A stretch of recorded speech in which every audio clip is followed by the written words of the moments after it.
Welcome everyone to our last EngRes The Gathering edition of 2024. Happy December, happy holidays.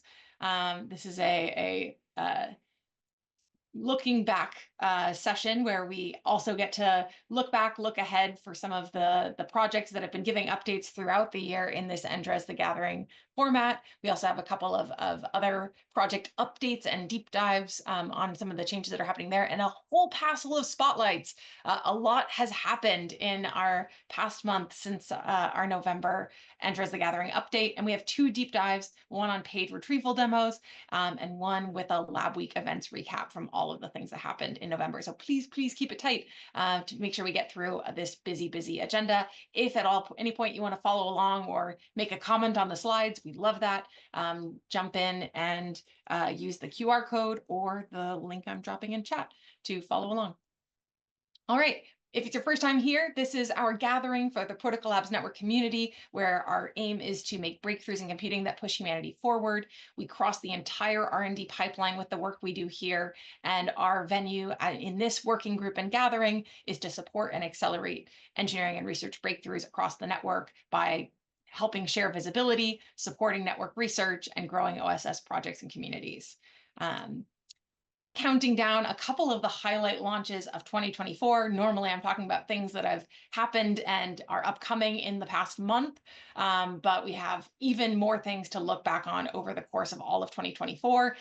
Definitely recognizing PLDG and the amazing cohort 0 and 1 that launched throughout this year, and cohort 2 starting in January is a great thing for anyone who's not yet involved in PLDG to get excited for, either as a mentor or a participant or a sponsor or a participating team. PLDG is building tons of momentum. Get involved. We'll also have an update on the Phil Retro PGF round 2. We have run 2 Filecoin Retro PGF rounds in 2024. Results are out. Huge congratulations to all the teams that were recognized in this most recent round as well. Counting back the entire year, it's hard to remember all the way back to Q1, but a big launch from Q1 was the Fluence mainnet. And they've since launched a whole ton of awesome updates with staking and DPIN gatherings and a whole ton of exciting stuff. But they originally launched at ETH Denver last year as the first Filecoin L2, which was really exciting to see. We have now a whole new cohort of Filecoin L2s and on-ramps that have launched their testnets and alpha nets at DevCon, Akave, Textile, Basin, and Sriracha. Also looking back on this year, big congrats to Curio for actually being the #1 rewardee for the Retro PGF round 2 and their launch and storage GA, which included this high performance Lotus miner and super seal support, was a really big deal for storage providers in the Filecoin network. And congrats to that team. We'll also get an update on Aleph, which is a pop-up city that has catalyzed 67 startups in Buenos Aires, Argentina, helping transform the Argentinian economy and power Web3 native building blocks that can help grow the economy there, which is a really awesome movement that's part of the Crecimiento movement overall. Again, looking back to some of the big users and adopters this past year, Solana storing all of their chain state on Filecoin, Gelato, Lava, and Drips that have all launched either live on FVM or launched Filecoin support directly on their mainnets. Really excited for secured finance with the launch of USDFC on calibration, hopefully coming to mainnet early 2025. We've had a ton of announcements just in the past month from Cardano, Kite, Nuclei, and Aether that are all launching Filecoin storage integrations, which is really awesome. Congrats to all of those teams on bringing decentralized storage into those communities. Also, some really cool applications were built. Guardian Project, NewNet, and Huddle01 all launched awesome new applications. The Farcaster integration on Huddle is awesome if you haven't yet played around with it. And so big congrats to the teams there for launching really awesome media applications that are building on and powered by IPFS and libp2p. And then, of course, got to count down all of the amazing gatherings that happened throughout 2024, from 3 different lab weeks for 3 different PL network verticals, public goods, breakthrough field building, and Web3 digital human rights. We had an awesome IPFS camp in Brussels. Foresight Vision Weekend just happened, not this weekend, but the weekend before in San Francisco. It was fantastic. Build Bangalore happened this past month. So we've had a lot of amazing gatherings that have brought together folks throughout the EngRes and PL network community. And big snaps to everyone for making these happen.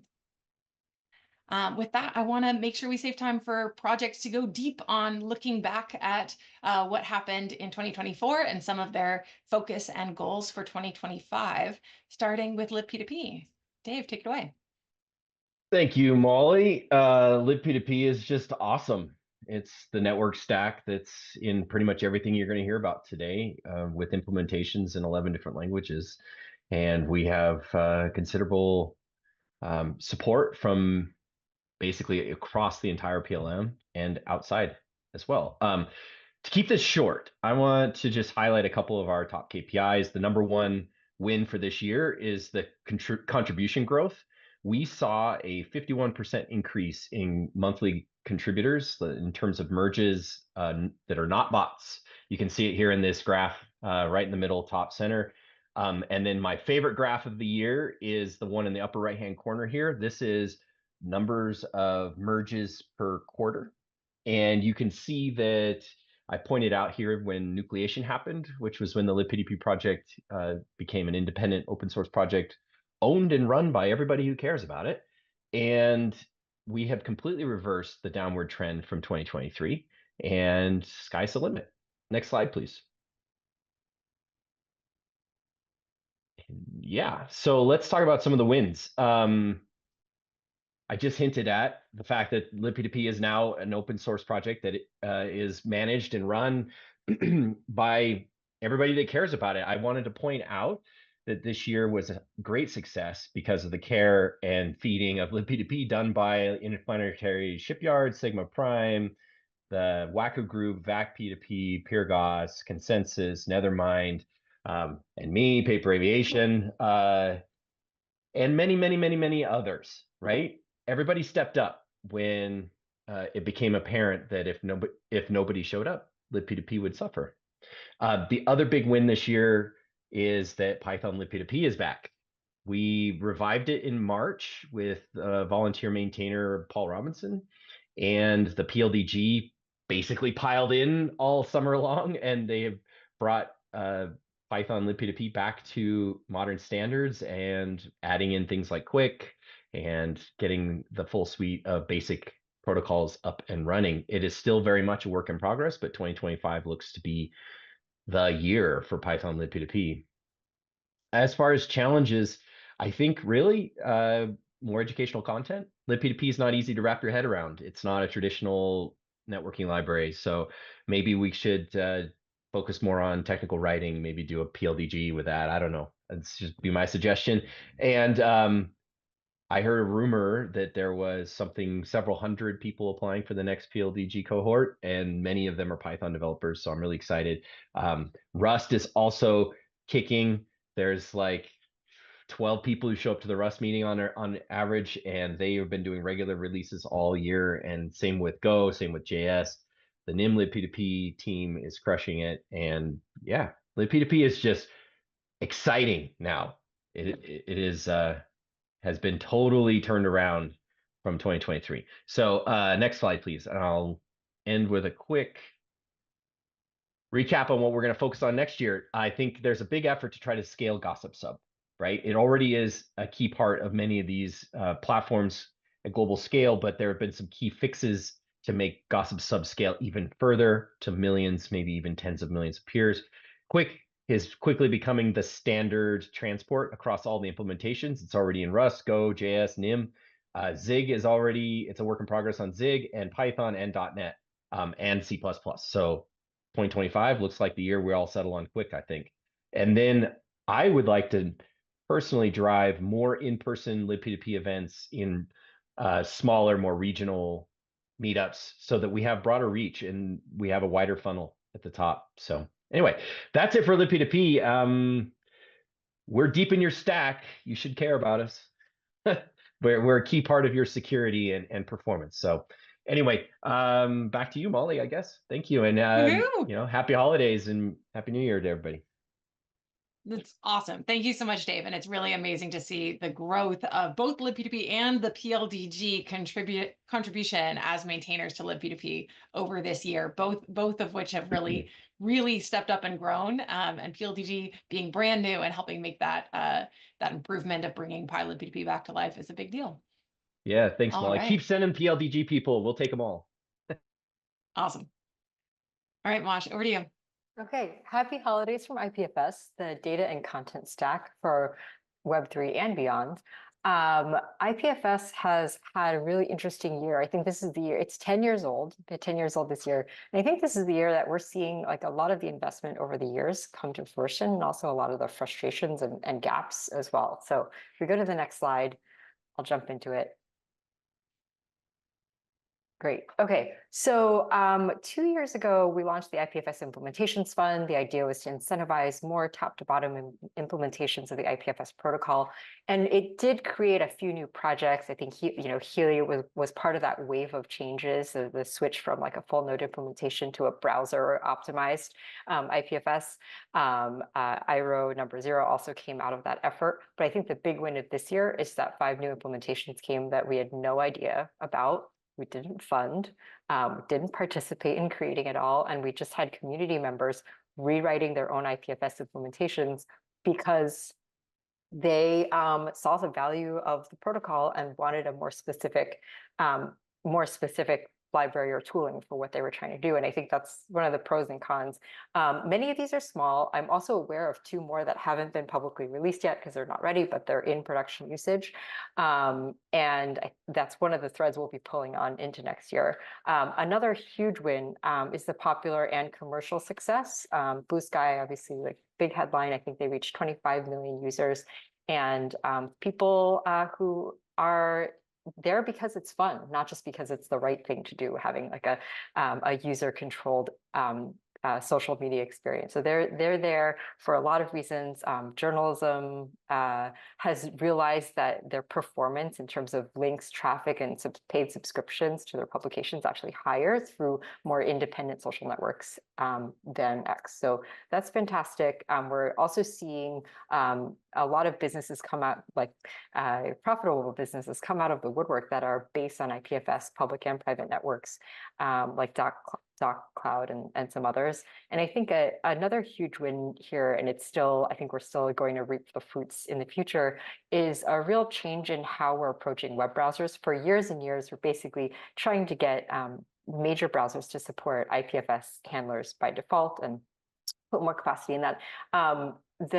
The Shipyard team really led a change in strategy from we're going to wait around for Chrome to accept what we're proposing to, hey, while we're waiting for Chrome, we're also going to try a lot of other things. We're going to expand support for secure WebSockets, certificates, all of these other things, and invest in the plugins. And we're basically not going to wait around for these major web browsers to roll over, being a lot more proactive. And that's going to make IPFS access a lot easier and more fluid for many, many users. I think the big challenge of the year was just in disinvestment over the past few years. This network has had a lot of really other exciting ideas to work on. And as a result, I think it was Magic who brought up to us that like, hey, no one's really looked at the core protocol in about 6 years. And so you see that we're still going up and to the right, but at a slower rate than years when this was one of the #1 priorities of the network. And that is what we think we've started to turn around. I'll share more about that in the CID Congress update later, and are going to prioritize next year. Let's go to the next slide. Okay, so the focus of 2025, IPFS is, has a lot of critical acclaim. It's highly respected. It's used in a lot of really, important case studies, but we want to translate that to box office success. And so really 2 ways to do that. One is better modularity. So the protocol is designed to be modular, right? But the implementations and libraries to date have not really matched that original design intent. And so we're going to carve out a few key building blocks of IPFS and make them really delightful and easy to use while keeping future compatibility in mind. CIDs are the first area. Usage in private swarms is probably another. And there are a couple more that are being deliberated for other candidates for this kind of treatment. So making sure the libraries, the content, the specs are all tweaked and improved so that developers can choose one of these benefits at a time, and that really opens up the door for a lot more types of applications to choose IPFS. The second is crossing the chasm. So we're still going to invest in our Web3 longstanding users, but we're going to reach outside of that to the remaining 99% of developers, going to conferences focused around game development or local networking, and specific languages, and also working with media outside of the Web3 community too. Awesome. IPFS coming to a gaming solution near you soon. And yeah, bring IPFS to your local venue that might not otherwise get it. Thank you so much, Mosh. Very exciting 2025 to come for IPFS. Over to Clara for Filecoin. Amazing. Everyone here already knows Filecoin is a crypto-powered storage network, the largest decentralized storage network out there. And next, I think Molly already covered some of these updates in the beginning, but this year has been incredible with a lot of network-wide growth among L2s and also L1s, really supporting go-to-market strategies for Filecoin. So from Solana and Cardano apps on Filecoin, chain backups, to on-ramps like Triton, Akave, Sriracha, Basin, we saw a lot of evolution of really active SPs actually end up looking at building L2s, which is great. There's been a lot of increase in monthly cross-chain transactions on Axelar. And then there's been a lot of really great builders and founders building on Filecoin, especially this year, and a lot of amazing results from retroactive funding over 2 rounds. We also have had a lot of great mechanisms to improve market stability on the Filecoin network, including 2 full-backed USD stablecoins, and also now 60 million Filecoin TVL and 18 million borrowed from leasers. We also have been working on making sure that there is a UX review process to identify usability issues. So over 25 reviews of ecosystem tools and also dashboards to monitor the health indicators of the network. There's been a total of 3 core protocol upgrades throughout the year. There's now 20% retrieval success rate, which is really incredible, up 10x in 2024.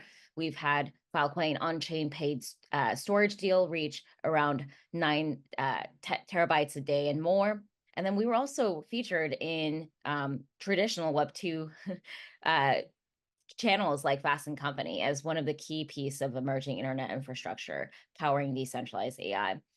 Some of the challenge, I think many of you guys already know this, but storage capacity growth is slower than our actual targets. And some of this has been also some of the existing storage providers that may not have been participating in the ecosystem deciding to exit. The number of storage providers as a consequence of this, there have been a decline, but I do think that on the positive side, we're seeing those that come in with a lot more quality and a lot of those with the right direction of wanting to help land paid deals. And then we have also been continuing to strengthen network-wide product market fit discussions, making sure that we have good definitions of SLAs. So I think those are challenges that we have a lot of good work ahead in 2025 to move towards. Yeah, and so I think I summarized some of this already, but it's so important that we wage a war on pain points, shifting from a launching culture to an iterating culture in 2025. There were so many tools that were launched in the last 2 years, and a lot of them today are not maintained. So it's so helpful for those coming in and having deals ready to store that there's good maintenance of those.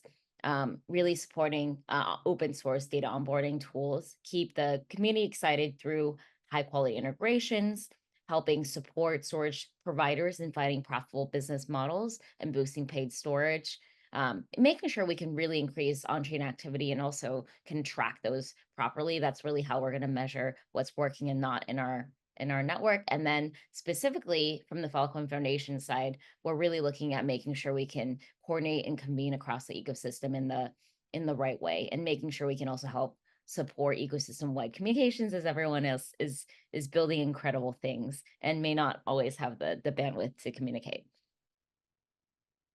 Thank you, guys. And I think more people are gonna add to this later on. So awesome. Thank you so much, Clara. Awesome updates and wins from throughout the year that are, you know, hard to remember since it feels like so many dog years since January. Dan, are you around to give us our Textile Basin update? Yep. Basin is decentralized object storage layer. So it's built as like this data chain L2 on top of right now Filecoin calibration, and it's using the IPC stack. It uses also IRO for a lot of the storage mechanisms. I don't have like a ton of updates today, but just wanted to call out recently we launched our test net, so that's live. It's going through like really fast upgrades. So every couple of weeks we're just like resetting state, and that'll happen over the next couple of months until things like stabilize.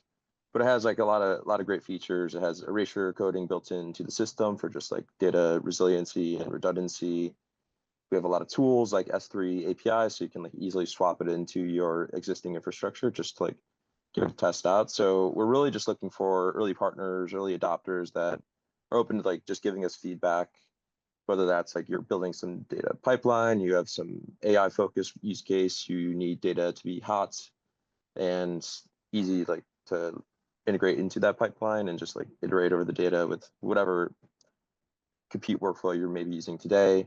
And over time, we're going to open up additional features, but really just want to focus on that, like, you know, the core building blocks and making sure that we get everything ready as we look to stabilize the testnet. So if you're interested, reach out. And we also have like a UI that we're building. Those are just some early examples of it. So again, yeah, if you're interested, give me a shout. Awesome. Exciting updates, and I definitely have at least one user to send your way down. So Stefaan, give us the Akave update. Hi, everyone. Thank you. Akave is enabling programmable data for deep and AI. We had a ton of wins in the last month. Obviously, Bangkok was an awesome month for us, where we announced our investment round, and we also released officially the Yucca testnet. We have now more than 20,000 people signed up to our website, which is fantastic. More than 3,000 followers on X, have been steadily growing the social awareness. And we actually participated in 2 hackathons because we did our first hackathon in DEF CON. We had 17 applications that submitted, and then we went to India 2 weeks later, and we had 38 applications that actually, or projects that submitted an application, which is awesome.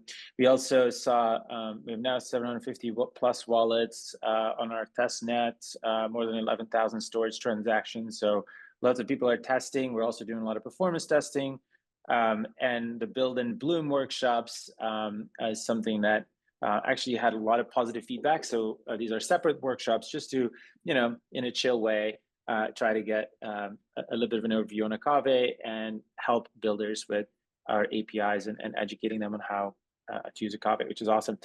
Yeah, let's go to the next slide. And then a couple of customer wins as well. We closed another deal with Hearst AI. Hearst AI is now storing data on Akave and Filecoin because this data is replicated and stored on Filecoin. As you know, we are a data management a storage layer that enables customers to easily swap their applications from public cloud into decentralized storage through our S3 tools and also our native SDK.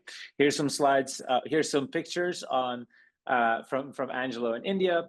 If you want to see a quick video, just check out this QR code, and then also start building today because the docs on Akave are live, and you can connect your MetaMask wallet and get and start building. Thank you very much. Awesome. Okay, follow up there to see the latest and go get involved. Over to Patrick for the update on Spark and Station. Hey there, it's Patrick from Space Meridian. I'm going to speak about Spark, Station, and the Checker network. Spark creates retrievability data on Filecoin in a decentralized way. The data is used by the Phil Plus program to inform data cap allocation decisions. And this has led to the RSR, Spark RSR of Filecoin increasing hugely over this year from like 1% back in April, May time up to around 20% now. And also the number of SPs serving retrievals has jumped from around 50 back in sort of early summer up to now over 200 SPs. Just want to add that, please note that as the incentives attached to the Spark protocol grow, people are trying to find more sophisticated ways to manipulate this data and these results because it is a decentralized network. So we spend a lot of time creating the security modules around the Spark protocol, as you can see in this kind of what I've called the checker network architecture diagram on the left. You can see the security modules that we're starting to add to build much more trust around the data that we're creating. So far, we've had 68,000 people create station accounts, and those are the people who are running these Spark checks, so from many different geolocations around the world. And we've also linked up incentives, so people who make these checks are being rewarded, and that's the bottom layer of this architecture diagram. So yeah, that's Spark and Station. Next slide, please. That brings us onto the Checker Network, which is a new product that we are working on at Space Meridian, and we're building out through 2025 and just started to really focus on. You can think of Spark as the first subnet of the Checker Network that's gathering a valuable data set around other deep-in networks. And we've sort of realized the security modules and the incentive modules, and also the Station Checker Network we're building, they can be plugged into other subnets, building other really useful data sets around Web3 networks to try and allow prospective clients to build trust that these networks really can be used and can be part of critical systems and architectures. Some of these security modules we have already, some of them we're working on, some of them we're speccing out with the likes of the CryptoWeek Lab and others. If you're interested in building a subnet, if you've got an idea for how to create a data set on a network that can build trust in prospective clients, please reach out. Okay, looking forward to next year. Firstly, we're going to be a team of 5, up from 3 people, starting from January.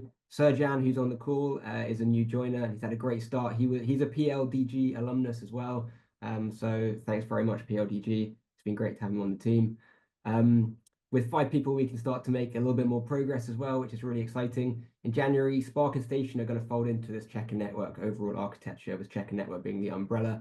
On a more technical side, we're planning how Spark can be compatible with DDO, and also how we can partition data by the data cap allocators to make a bit of progress with some of the key issues facing Filecoin at the moment.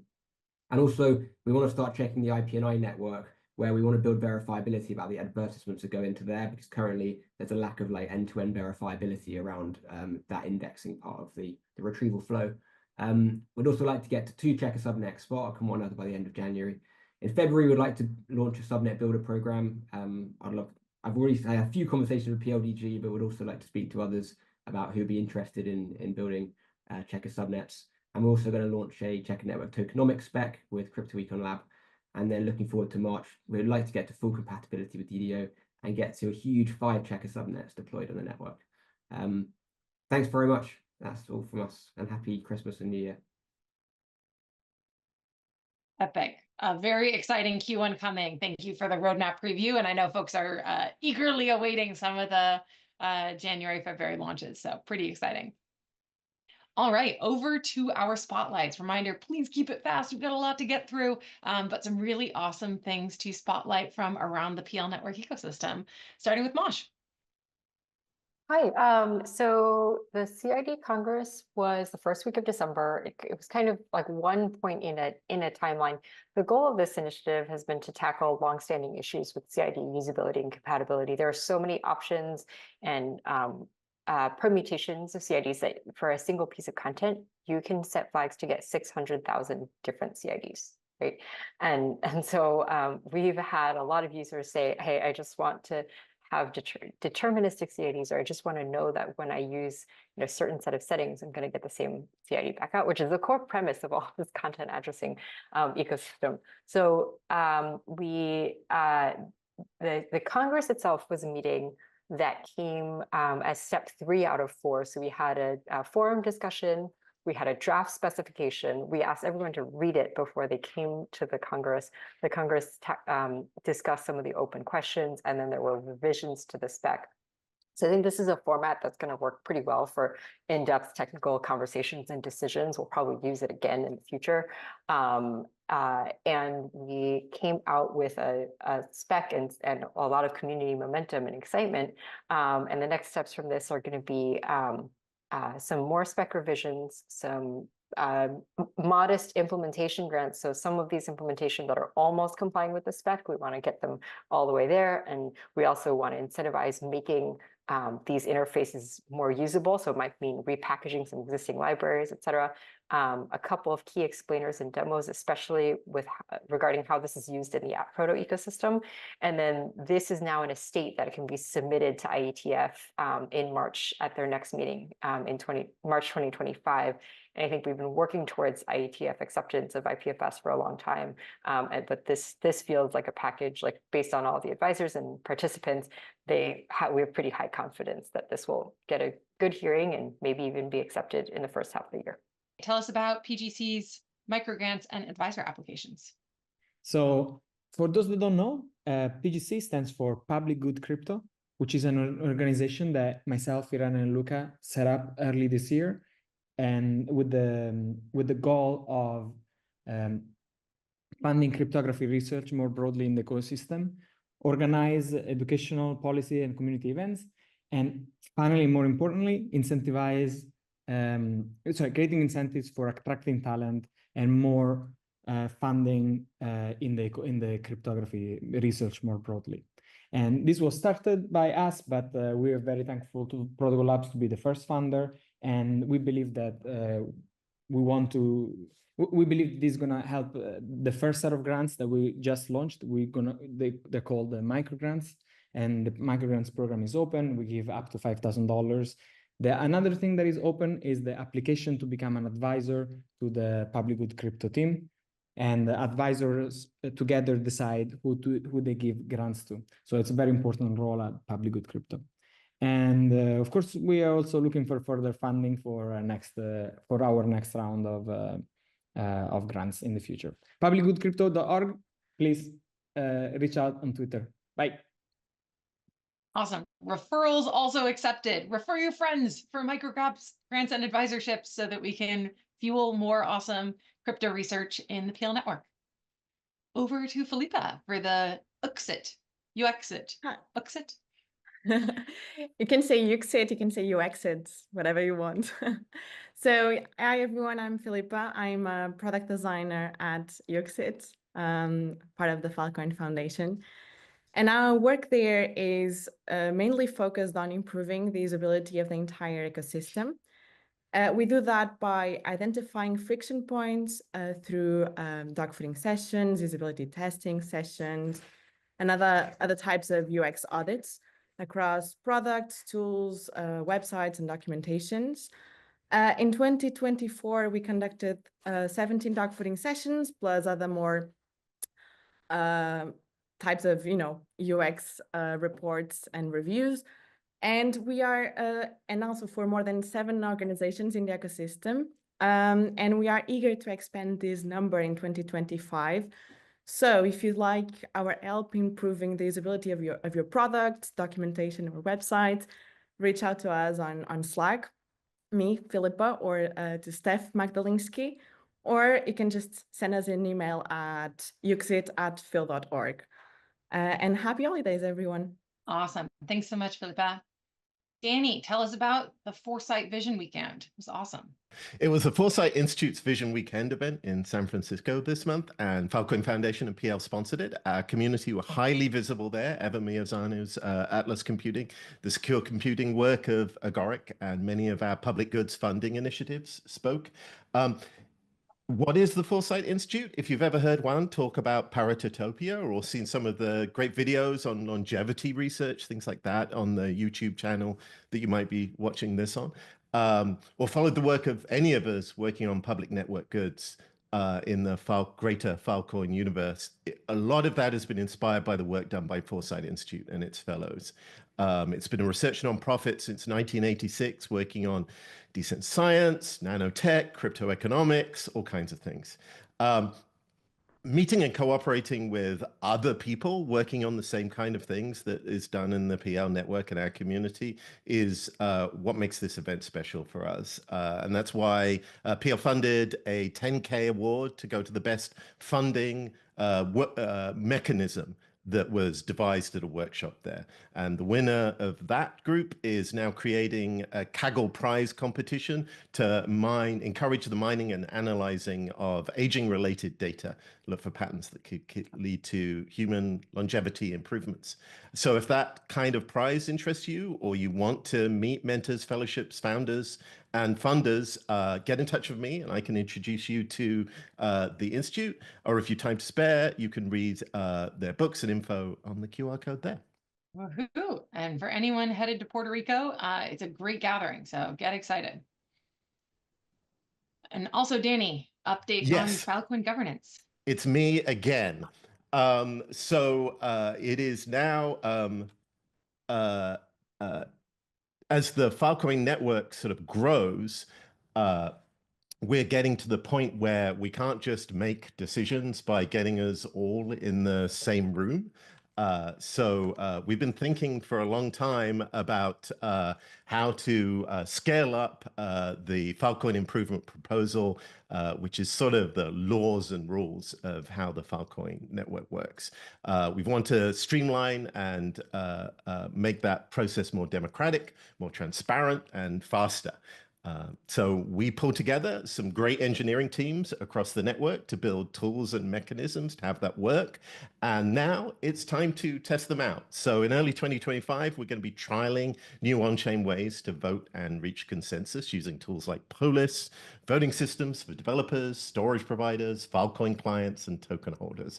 We're going to take it step by step, but our team might reach out to you to see if you can kick the tires or give your feedback, whether that's on new directions for Filecoin, how to include your ideas, or how we make those decisions, or even just as the UXit team do, how to tweak the UI of the tools to make it better and more useful for you. So if you're interested in helping, ping me again. Any and all feedback is a helpful Christmas gift. Thank you.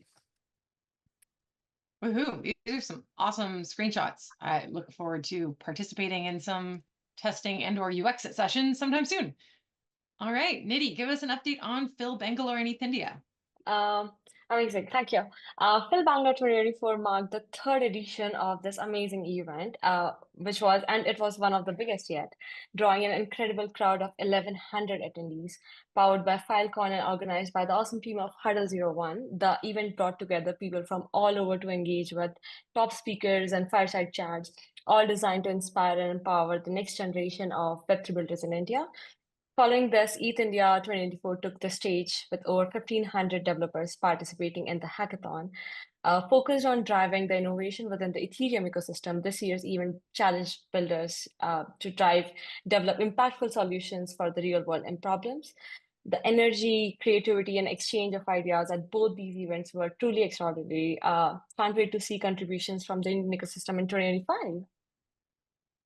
Woohoo! Lots of awesome hackathon projects to follow up on, I'm sure. And hopefully we'll have a lot of folks from there also joining our next PLDG cohort kicking up in January.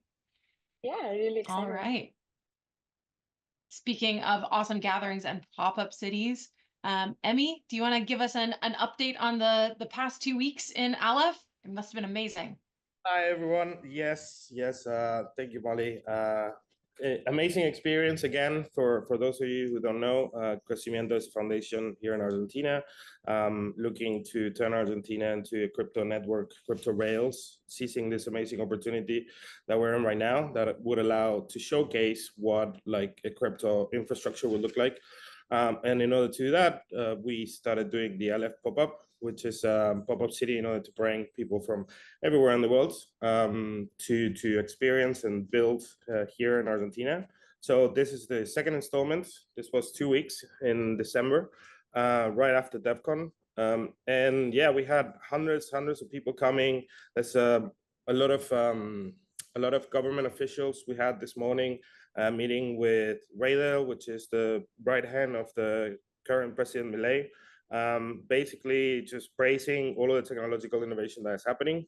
So more and more, it's the center stage of the conversations in terms of politics. And then in terms of projects and startups, we had another hackathon with over $50,000 in prizes. Many kids starting with the funnel. We're launching the Founder School. So it's Founder School. We announced a new accelerator program that's going to begin in January, which is creating this funnel of new startups being born here in Argentina. And the next pop-up, which I'm going to invite everyone because also the weather is super nice, it's going to be in March 2025. And that, I think, is going to be a seminal moment in the history of Argentina, just because of so many threats and things that we've been working on and a lot of people are working on. So it's very important, or at least I would like to invite everyone to come. That's it. Thank you. Awesome. Can vouch. Beautiful time of the year to visit Buenos Aires in Argentina, and also an awesome community and amazing momentum as these startups really scale into their next stages, and all of the founders start graduating from the January Founder School. PLDG may be an opportunity to find some of those founders who need PLDG folks and want to scale their businesses using that as well. Awesome. And congratulations on the awesome pop-up. We are over to the Filecoin Retro PDF round 2 results are out and live. Do we have Tom or Kieran to give us a quick update? Yeah, go for it, Tom. Okay, so Phil Retro PGF2, super exciting this week to see the results on it. Just to give you a super brief recap. So we had 300K Phil, which has been donated by Protocol Labs, Filecoin Foundation, and Holon Global. In this round, 162 projects showcased what they've been working on, and 33 badge holders from the community ended up voting on these projects. And as a result, we have seen 97 projects that met quorum.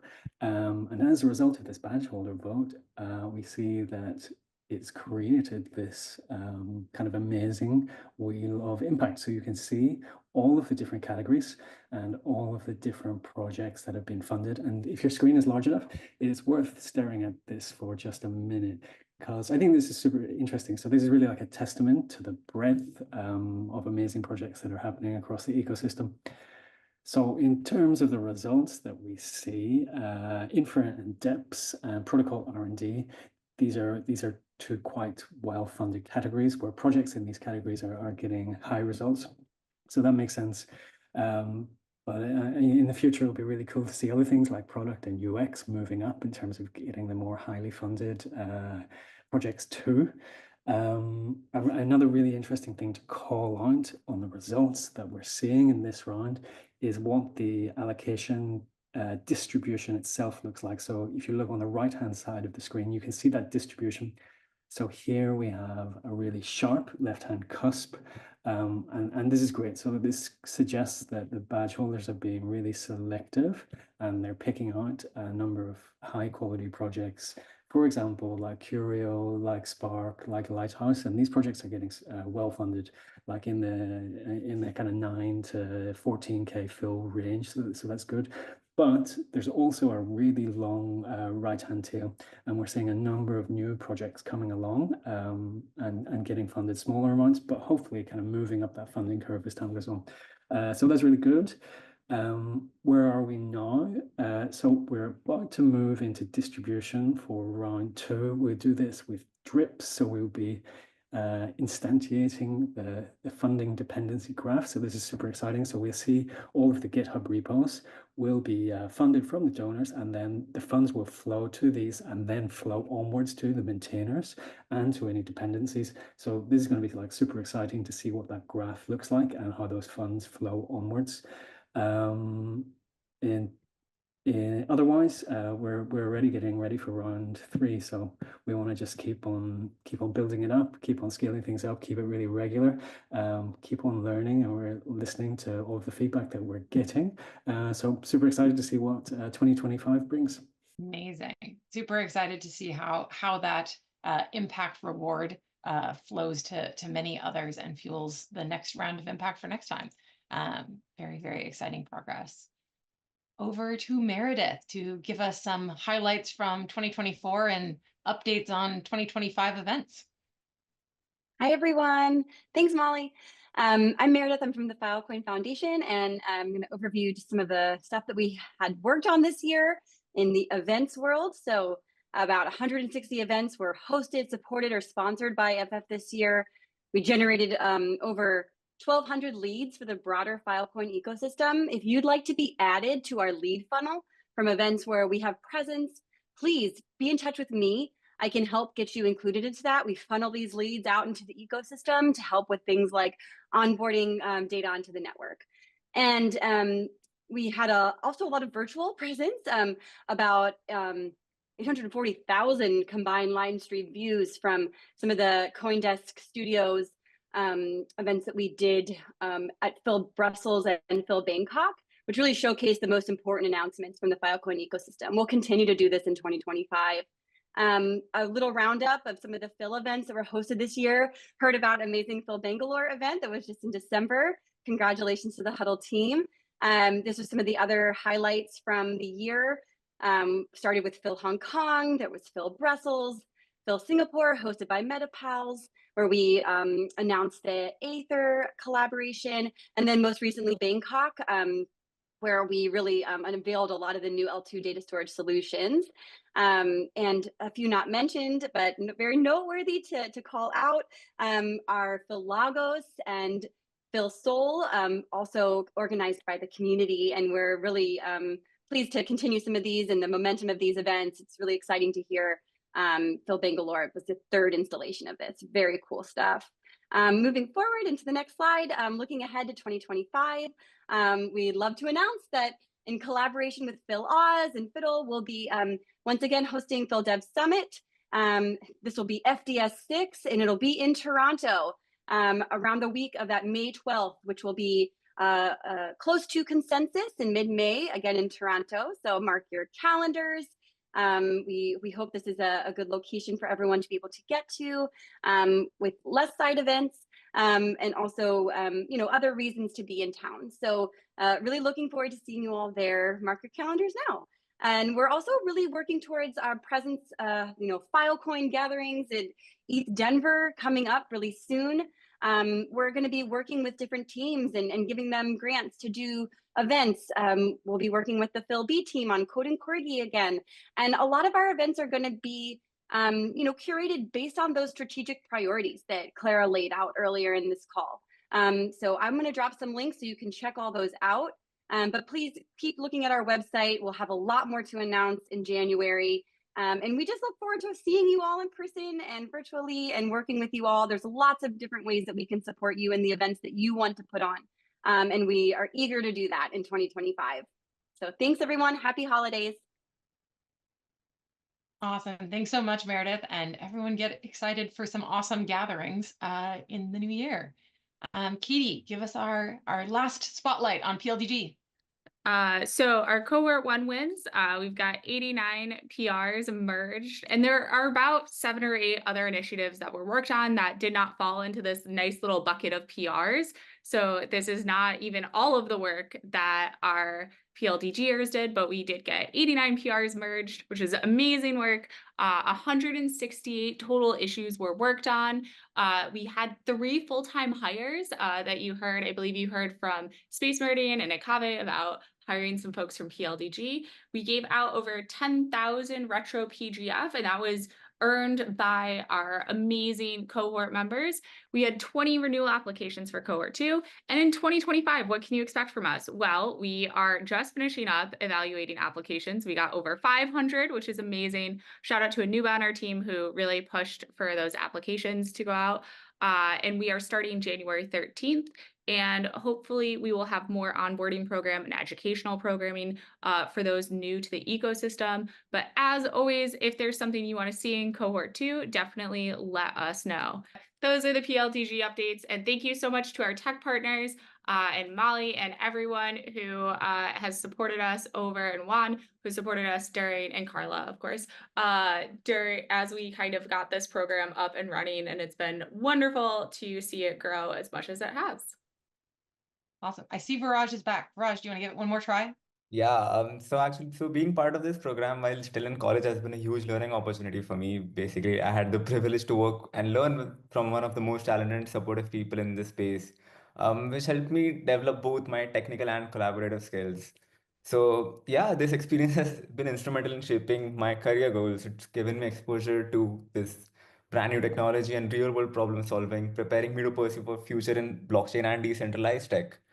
Knowing that my work in contributing to open source innovation and the future of decentralized storage has been both inspiring and rewarding. So this is my PLDG Cohort 1 journey. Looking Yay! Congratulations. Awesome. And welcome to the network. Excited to see all that you do for many years from now on. Quickly jumping into our deep dive since we're running short on time, starting with a demo video on paid retrievals. This is a quick segment describing some work that Fiddle has been helping to scope around what paid retrieval can look like in its simplest form.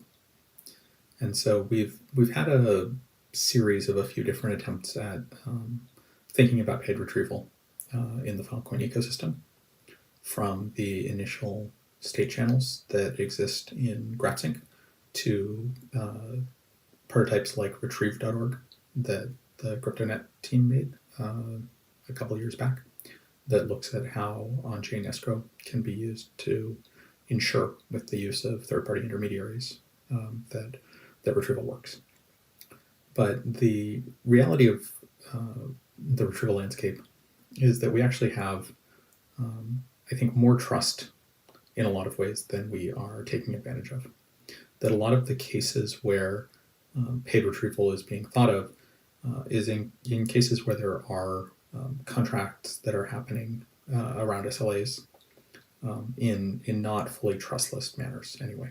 And that's likely to continue for the foreseeable future, because there's a set of things like geographic location, sanctions compliance, etc., that mean that the publishers or the data onboarder role wants to have some additional confidence about the SPs they work with, rather than using a fully depermissioned on-chain matchmaking. Now, we're going to have both, and I'm not making the claim that this trust is something that we can use generally, but I think many of the most pressing retrieval scenarios are ones where there are these backstops and ongoing relations that mean that an iterated game can be pretty effective. And the nice thing about an iterated game is it leads to a scenario where the tech that we need is actually much, much simpler than what we've sort of attempted so far. And so the basic shape you can see on the slide, but essentially we can offer a lightweight HTTP proxy that sits in front of Boost or Curio, and based on a whitelist of URL patterns. So for instance, when there are HTTP requests for /piece/piececid, and you could imagine that you could make either just a specific allow list of the specific pieces and their pricing that you want to charge for, or you can end up with a more advanced policy. Then rather than just return with it, you can return an HTTP payment required status code.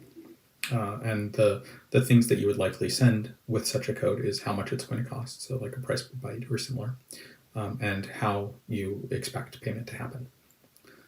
For a what sort of mode looks simplest here, the model we experimented with is imagining that there could be a neutral third-party bank, and that could be either a smart contract or some entity that holds an account that looks sort of like an exchange.